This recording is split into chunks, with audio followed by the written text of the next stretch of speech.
বিএনপির ভারপ্রাপ্ত চেয়ারম্যান জনাব তারেক রহমানের নির্দেশে বাংলাদেশ জাতীয়তাবাদী যুবদল নেত্রকোনা জেলা শাখার উদ্যোগে আমরা রমজানের প্রথম দিন থেকেই ধারাবাহিকভাবে পথচারী যারা রোজাদার থাকেন, নিম্নআয়ের মানুষ, ওনাদের মাঝে ইফতার বিতরণ করে যাচ্ছি। আজকে আমরা প্রতিদিন 4 থেকে 500 প্যাকেট ইফতার বিতরণ করি এবং আমরা এই কার্যক্রম আমাদের রোজার শেষ রমজান পর্যন্ত চলবে। আমাদের চকপাড়ার আব্দুল্লাহ মামুন খান রনি কাকার নেতৃত্বে এবং আমাদের সার্বিক এলাকাবাসীর সহযোগিতায় আমরা প্রতিদিনের ন্যায় প্রায় 30 দিনই আমরা একটা উদ্যোগ গ্রহণ করেছি।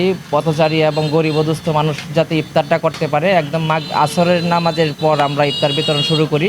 শহরের প্রায় আজকে 25 রোজা আপনার বাইচাপড়া মার্কেটের সামনে আজকে ইফতারি দেওয়া হবে এবং শহরের প্রায় প্রত্যেকটা জায়গাতেই আমরা ইফতার বিতরণ অলরেডি করেছি। আপনারা হয়তো বা বিভিন্ন মাধ্যমে, গণমাধ্যমে অথবা ফেসবুকের মাধ্যমে জানতে পেরেছেন।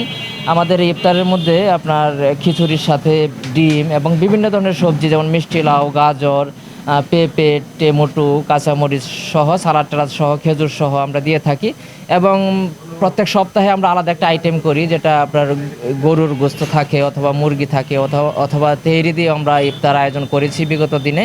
আল্লাহর রহমতে আমরা প্রতি 30টা রোজাতে আমাদের করার ইচ্ছা আছে। জীবনের সব আয়োজন এখানে একসাথে। যে আসলে এই ইফতারিটা সন্ধ্যার আগে এমন সময় দেওয়া হয়, পথচারী আছে বা গরিব মানুষ যারা আছে, যারা অনেকেই ইফতারি কিনে খেতে পারে না বা যারা বাসায় যেতে পারতেছে না, রাস্তায় বিভিন্ন ধরনের অসুবিধার কারণে, বিভিন্ন কাজে কর্মে থাকার কারণে বাসায় যেতে পারতেছে না, আমরা তাদের মাঝে ইফতারটা বিতরণ করার চেষ্টা করি, পৌঁছে দিই হাতে হাতে। আমরা বিভিন্ন জায়গায় একটা পিক আপ নিয়ে আমরা স্পটে যাই। আমাদের যারা লোকজন যারা আছে আমরা নিজেরাই আমরা পথচারীর মাঝে, রোজাদারদের মাঝে আমরা ইফতারিটা বিতরণ করি। আমাদের লক্ষ্য হচ্ছে একটাই, মানুষের জন্য মানুষ কাজ করবে, সেটাই হচ্ছে বিএনপির লক্ষ্য।